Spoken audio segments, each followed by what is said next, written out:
Well, Detroit's future is on the line. From the ashes of bankruptcy to a city praised for its resilience, Detroit has certainly come a long way. You know that. The next chapter begins with new leadership.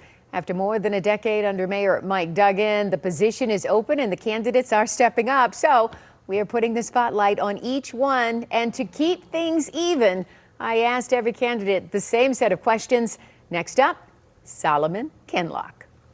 Born and raised in Detroit, Pastor Solomon Kinloch began pastoring Triumph Church in 1998 at the age of 24. And in 27 years, the church has grown from less than 100 people to more than 40,000 families. He lives by a quote from his own mom. Service is the rent we pay for the space we occupy. Now he's stepping from behind the pulpit in hopes of leading a city on the rise. I'm at the altar on a weekly basis, and I'm able to hear the deep concerns of people that they may not address in an open forum or open town hall meeting. What's the biggest difference Detroiters will see with your administration, if you're elected, and Mayor Duggan's? Well, Mayor Duggan has done a tremendous job. I believe that a Kinloch administration will give the assurance to people and the confidence to people that we're not just concerned about downtown. Scandals, bankruptcy, and corruption have damaged this city before. What systems would you put in place to ensure transparency and public trust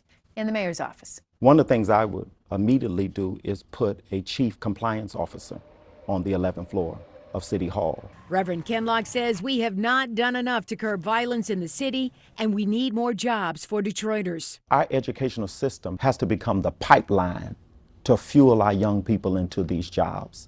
Why are we waiting so late to train individuals to take those qualitative jobs? We have to make sure that we have programs in our school system and our educational system in order to fuel our young people into those high-paying quality jobs. And for struggling parents in the city who can barely make ends meet, I know what it feels like to not know what you're going to eat that evening, to have to go to school with holes in the soles of your shoes and barely have decent clothes to put on. If I can use my time, talent, and the treasures that I have been given to make life better for someone else, that's my motivation and my fuel. And the one thing he could accomplish in his first year that would define his legacy? Affordable housing, to make sure that we're putting our residents on a path of generational wealth. And his final word to you, the voters. For 27 years, I've rocked with the residents of the city of Detroit.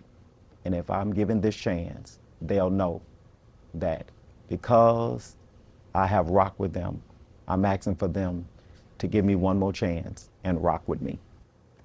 Certainly going to be an important election. You can watch my entire interview with each candidate on our website right now at WXYZ.com. And I always love insight into each individual candidate. And they all are different, aren't they? Very different. Yeah, Yep, same questions, different. but yeah, different responses. So we'll have to wait and see what happens. We shall see. Go